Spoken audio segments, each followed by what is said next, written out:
皆さん、こんにちは。日本語デイリーポッドキャストのゆいです。こんにちは。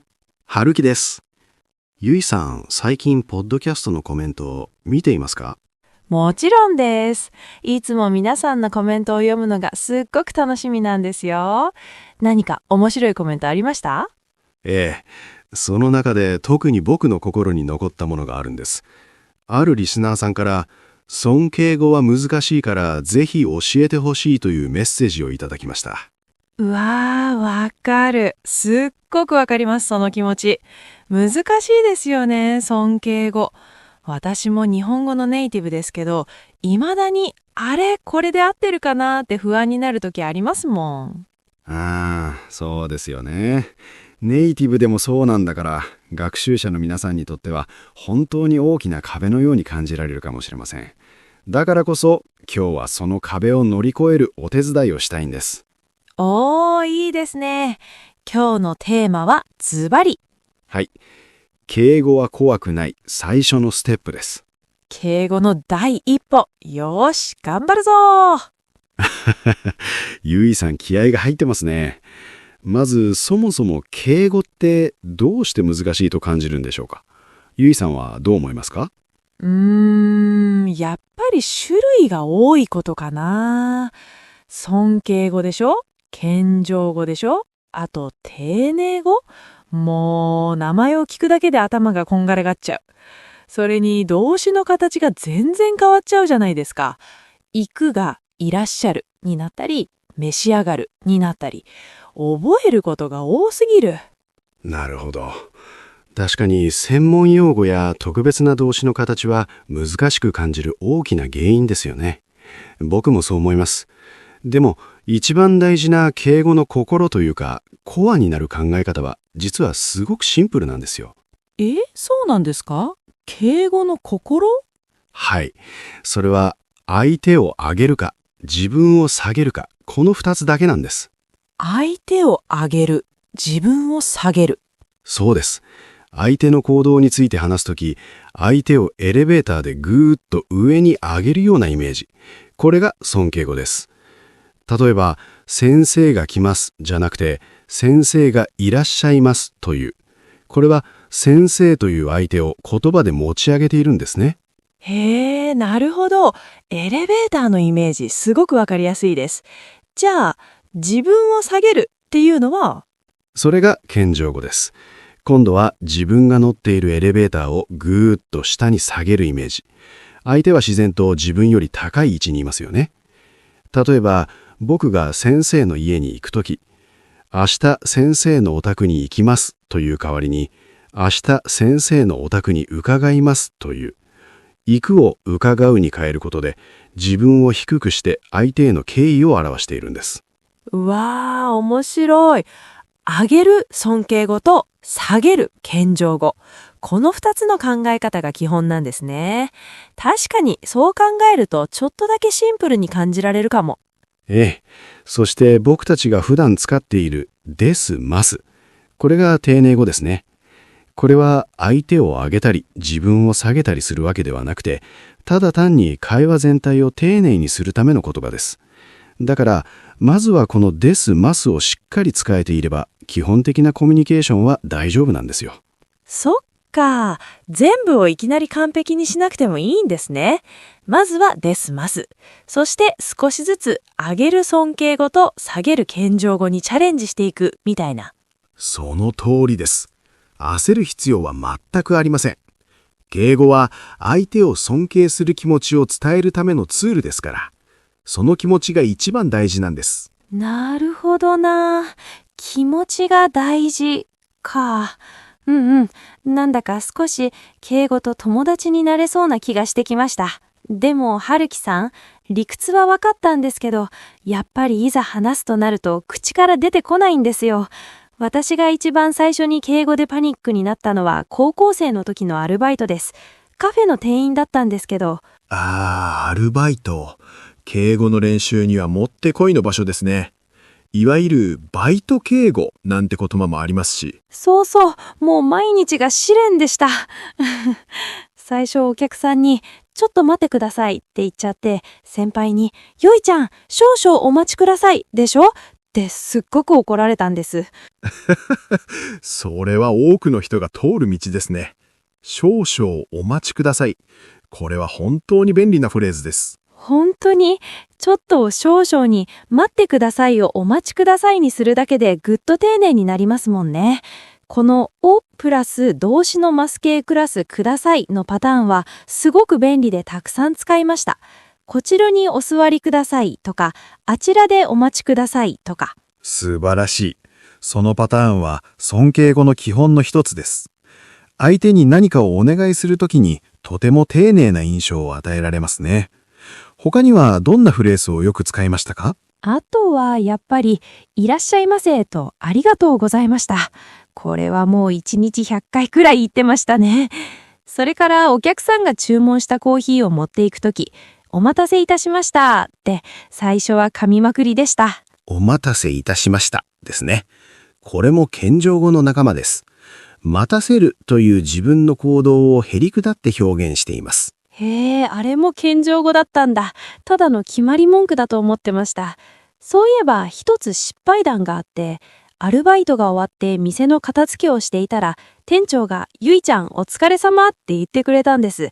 それで私、元気よく、はい、店長もご苦労様ですって言っちゃったんですよ。そしたら、店長の顔がちょっとだけ、ってなったんです。後で先輩に聞いたら、ご苦労様は目上の人が目下の人に使う言葉なんだよって。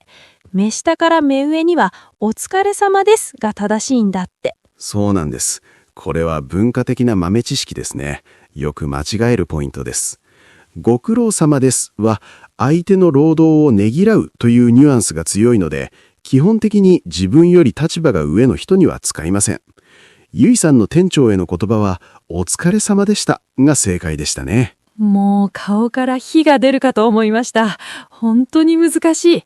でもこういう失敗をしながら少しずつ身についていくものなのかもしれないですね。だからリスナーの皆さんも間違いを恐れないでほしいです。全くその通りです。失敗は学習の過程で一番の先生ですからね。ゆいさんのアルバイトの話、とても参考になりました。実践的なフレーズがたくさん出てきましたね。いえいえ、ただの恥ずかしい思い出ですけど。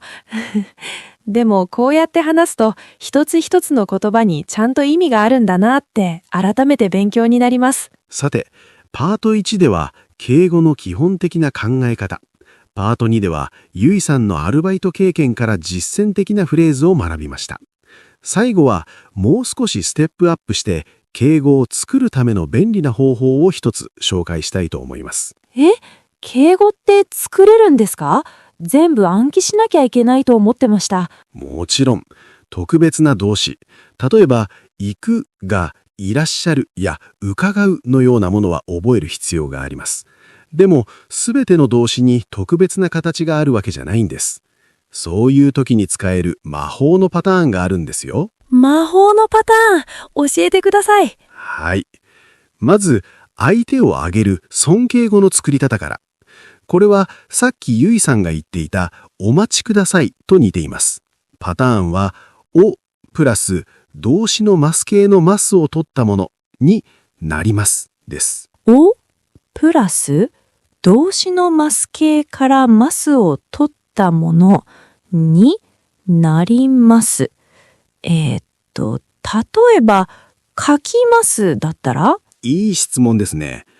書きますのマス形からマスを取ると書きですよね。それにおとになりますをつけます。つまりお書きになりますです。お書きになります。なるほど。じゃあ読みますはお読みになります。帰りますはお帰りになります。正解です。その通り。このパターンを知っているだけでたくさんの動詞を尊敬語にすることができるんです。例えば、先生は本をお読みになりますとか、部長はもうお帰りになりましたというふうに使えます。便利でしょ？わー、これめちゃくちゃ便利ですね。なんで学校で最初にこれを教えてくれなかったんだろう。じゃあ次に、自分を下げる謙譲語のパターンです。これも似ています。をプラス動詞のます方からますを取ったものプラスします。あるいはもっと丁寧にいたしますです。をプラス動詞のます方からますを取ったものプラスしますかいたします。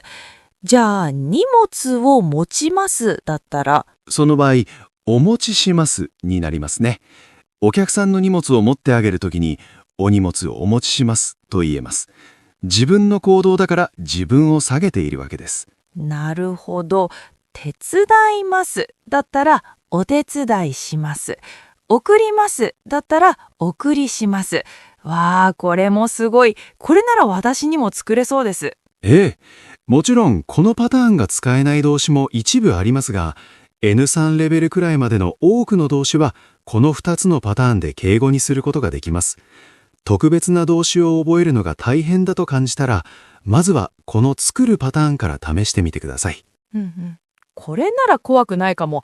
あ、そうだ。春樹さん、最初に紹介してくれたコメント、教えていただけませんかって書いてありましたよね。これも敬語ですよね。はい、とてもいい点に気づきましたね。これは、もらうの謙譲語、いただくを使ったとても丁寧な表現です。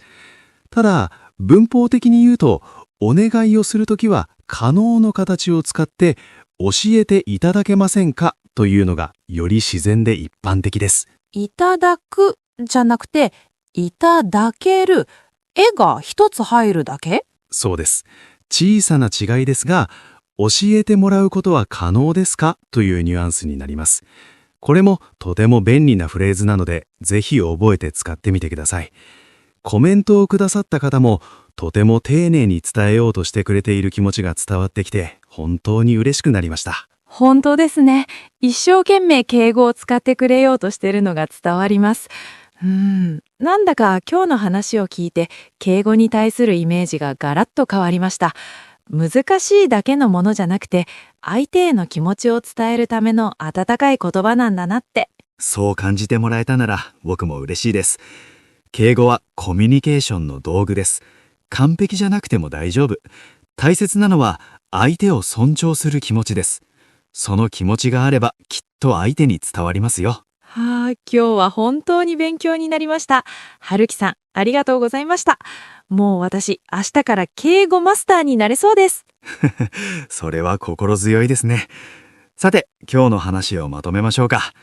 大切なのは敬語を怖がらない気持ちです。例えば、お店でなら少々お待ちください。自己紹介では〇〇と申します。そして何かを質問したいときには勇気を出して教えていただけませんかとぜひ使ってみてください。小さな一歩が大きな自信につながりますよ。どれもすぐに使えそう。はい。さて、今日のポッドキャストはここまでです。もしこのエピソードが役に立ったと思ったら、ぜひいいねとチャンネル登録をお願いします。僕たちの励みになります。はい。そして今日のエピソードの詳しいスクリプトは私たちのブログで全部読めますよ。アドレスは japanesedailypodcast.blogspot.com です。ぜひチェックしてみてくださいね。よろしくお願いします。それでは最後にリスナーの皆さんへ質問です。皆さんは敬語で失敗したことありますか？面白いエピソードや難しいと感じるフレーズがあったらぜひコメントで教えてくださいね。私たちも読んで次のエピソードの参考にさせていただきます。皆さんからのコメントお待ちしています。それじゃあまた次回お会いしましょう。さようなら。